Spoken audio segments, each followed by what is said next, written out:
Louie! Ayos ah. Ganyan ang uniform dito sa bahay namin kapag gusto nyo bang ikain.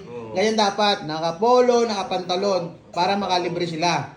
Anong pinauulam namin? Pakita mo ang pinauulam namin. Ang ulam guys is tulingan na perito. Oh, wow! Ano pa? Tapos may pastil. Pastel ano pa? Mayroong ding manok. Yan. Oh, yan. Manok. Kaso hindi na ako nakain ng manok. Baka lumipad na tayo eh. Anong gagawin para makakain dito ng libre? Kapag pupunta kayo kay Boss Darwin, o kay Ka Darwin, kailangan nakapolo.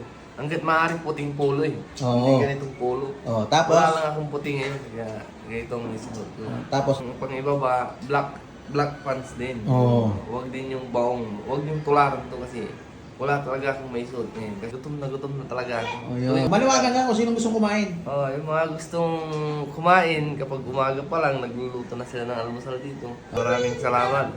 Patuloy niyo pong suportahan si Darwin Vlogs. Si Alab ng Baseco.